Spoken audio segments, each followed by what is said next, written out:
धन्यवाद, थँक्यू. आणि आता आशीर्वचन गुरुवर्य श्री अण्णाजी नागनाथजी फटाले सर.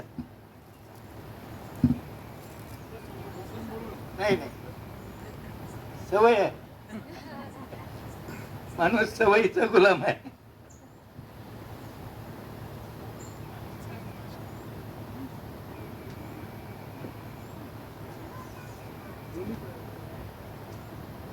हा कार्यक्रम बघितल्यानंतर माझ्या जागी कोणी असलं तरी भारावून जाईल.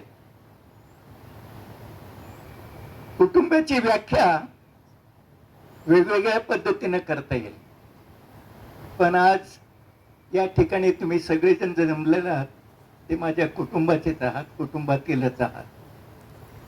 हा कार्यक्रम आपुलकीचा असतो, स्नेहाचा असतो.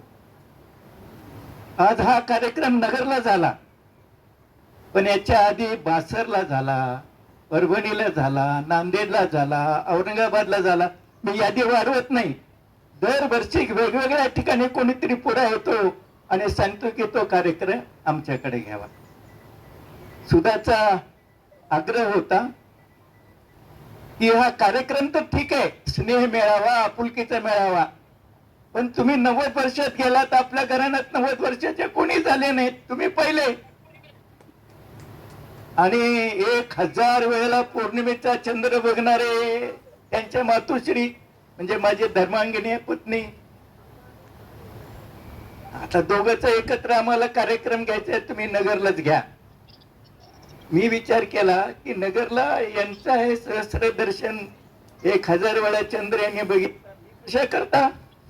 पण विचार केला की यांचा जन्म पौर्णिमेला झाला, माझाही जन्म पौर्णिमेला झाला. अरे वा वा वा, म्हटलं काय हरकत नाही.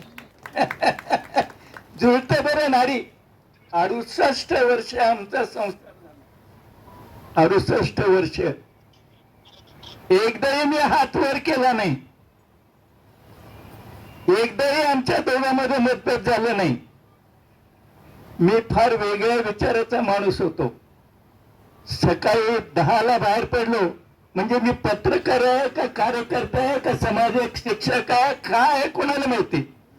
सकाळी 10ला बाहेर पडणारा रात्री 12-1 वाजता येत असे. मग संसार कसा झाला.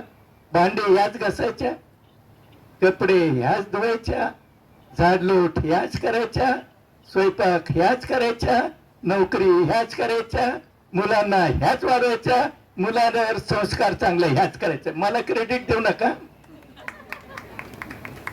68 वर्षात एकदाही मतभेद नाही, एकदाही भांडण नाही, एकदाही कुठल्या प्रमाणे नाराजी नाही. मी म्हणतो आम्ही जर काय तुमच्या समोर आदर्श ठेवला तर हाच आदर्श ठेवला बघा. एकमेकाचे दोष सहन करणे, एकमेकाचे दोष सहन करणे हा वैवाहिक जीवनाचा पाय.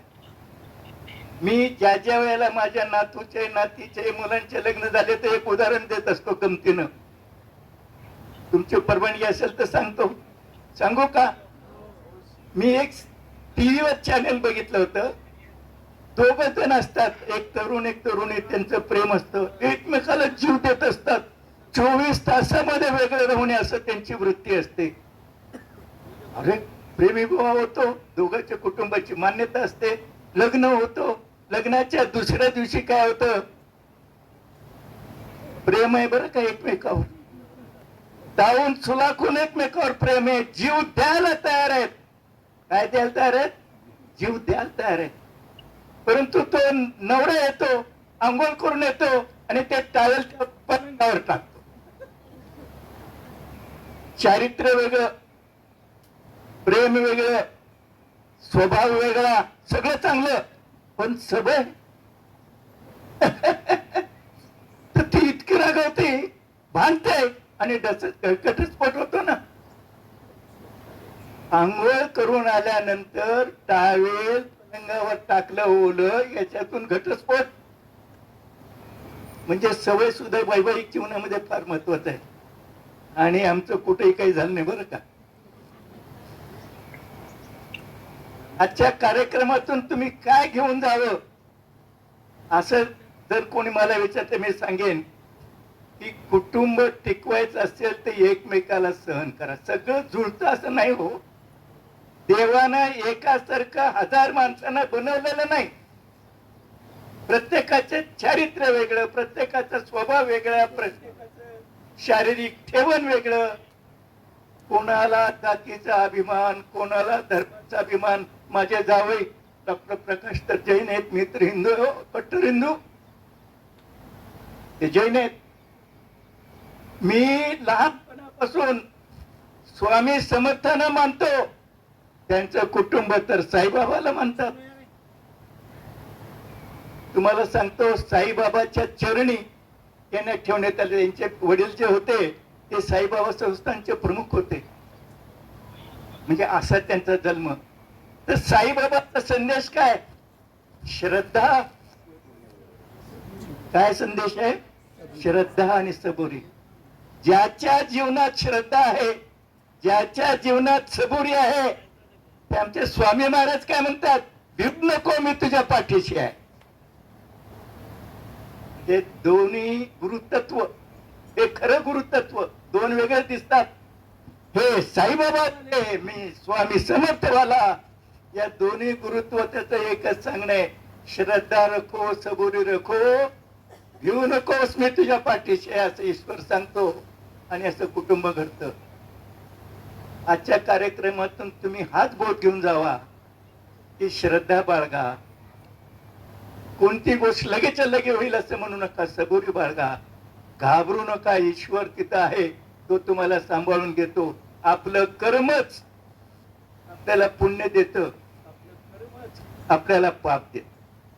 म्हणून मी जात बाळगत नाही. नुसतं धर्म नव्हे. माझा एक नातू, त्याची ब्राह्मण समाजाशी लग्न झालं. दुसरं एक नातू ते तुंगीनवार समाजाचे झालं. माझा एक नातू मी भावसार, ते नामदेव शिंपी समाजाचं झालं. माझा एक अजून आहे, आमचं यश, प्रशांत आणि अरुणाचे चिरंजीव, ते गोळा फेक मध्ये फार पुढे होते. डिस्ट्रिक्ट लेवल, स्टेट लेवल पर्यंत त्यांनी त्याच्यामध्ये नाव कमवलं. त्याची मला आठवण आहे. आपण सम्राटचं नाव घेतलं, स्वागत घेतलं. आमचं स्वागत जो आहे तो देखील आता उच्च पदस्थ आहे, फार मोठ्या पदावर आहे. स्ट्रॅटेजिक हेड आहे. आता बाकीचं कौतुक नातूला आपला आजोबा केव्हाही करावं वाटतं, मी जास्त खोलात जात नाही. सम्राट तर गुगल मध्ये आहे, एआयच्या स्ट्रॅटेजिक कमिटीमध्ये आहे, बाकीचं त्याचे सांगत नाही. आमच्या वर्धमान तर 50 लोक जगत निवडले, त्याच्यात महाराष्ट्रातला पहिला, देशातला तिसरा, इतकं मोठं नामांकित आहे. बघा, माणसाला काय आवडतं? आपलं जीवन सुखी जावं, आपल्या मुलाबाळांचं सुखी जावं, आपलं नातू नातीचं सुकून जावं, आपल्या व्याह्यांचं सुकून जावं, आपल्या घरात शेजारी राहणाऱ्यांचं सुद्धा सुखी जावं. त्याचं जीवन चांगलं नसलं, आपल्याला त्रास होतो. तुम्ही आठवून बघा, कोणाच्या शेजारी जर वाईट माणूस असेल तर काय होतं ते. आपण ज्या गल्लीत राहतो तिथले माणसं चांगले असले तरी आनंद होतो. ज्या शहरात राहतो तिथं चोऱ्या मारा नाहीत, दंगा तोफे नाहीत, आनंद होतो. ज्या राज्यात राहतो तिथे सगळे चांगल्या लोकांचे असतात, आपल्याला आनंद होतो. ज्या देशात राहतो तिथं चांगलं झालं तरी आपण सुखी राहतो. गोष्ट थेंबावरून निघते, महासागरापर्यंत जाते. तर एक म्हणून काय संदेश द्यावा? एकच संदेश, माणूस पण जपा, माणूस पण घडवा. कोणाकडे बघताना तो गरीब श्रीमंत, जात धर्म अमुक तमुक बघू नका. ते चांगले गुण बघा, त्याला प्रोत्साहन द्या आणि कुठल्याही परिस्थितीमध्ये सकारात्मक राहा. एवढंच आहे. आजच्या कार्यक्रमातून तुम्ही हात बोध घ्यावा. श्रद्धा, सबुरी, आणि त्याच्या आधारे आपण कोणाला भ्यायची गरज ना. तुम्ही सगळेजण या ठिकाणी आलात, आम्हाला आनंद दिला. आता येणाऱ्यामध्ये महाजनचं वेगळ्या पद्धतीने सांगितलं, हायरकी असते कुठल्याही संस्थेमध्ये. ते माझे संपादक होतो, मी बातमीदार होतो. पण ते बघा आले आमचे तोताजी, कुठलीही अडचण आली की धावत जातो, बघा हे प्रॉब्लेम सॉल्व्ह करतात. आर्थिक असं एकमेकाला धरून येतं. ते हैदराबाद वरून आमचे आले बजरंगजी, बघा हैदराबाद राज्य दुसरं हे आहे. अहमदाबाद वरून कोणी आले, इकडून कोणी आले, तिकडून कोणी आले, सगळीकडून आले. सगळ्यांची इच्छा आहे. काही जण येऊ शकले नाहीत, त्यांचे फोन आले. अडचण असते ना. का ताई, तुम्ही नुसतं ऐकू नका, तुम्ही बोध घ्या. इथं असणाऱ्या सगळ्यालाच तुला हे सांगणं आहे की चांगलं राहा, चांगलं वागा, माणूस पण जपा. एवढंच माझं म्हणणं आहे. आभार. खूप खूप धन्यवाद, धन्यवाद, धन्यवाद. Thank you, thank you, thank you. आपला आशीर्वादाचा हात असाच आमच्या मस्तकावर राहू द्या. संपूर्ण कुटुंब, गुरु परिवार यांच्या सर्वांच्या डोक्यावर आपल्या आशीर्वादाचा हात कायमस्वरूपी राहू द्या, हीच ईश्वर चरणी मी प्रार्थना करते. मौज मजा मस्ती मध्ये रमते मन, निसर्गात नंदनवन साई बन. मौज मजा मस्ती मध्ये रमते मन, निसर्गात नंदनवन साई बन, साई बन. सुटीचा आनंद लुटू झाडी हिरवीगार, प्राणी पक्षी कारंजे धबधब्यांची धार. ला ला ला ला ला ला ला ला ला ला ला ला ला ला. विरंगुळा विसाव्याचे बेतू क्षण, मौज मजा मस्ती मध्ये रमते मन, निसर्गात नंदनवन साई बन, साई बन. टेन्शन पासून राहू दूर, आनंद घेऊ पुरेपूर. हुरडा पार्टी वनभूषण या वैशिष्ट्यांसह अल्पावधीत लोकप्रिय झालेलं पर्यटन स्थळ साईबन.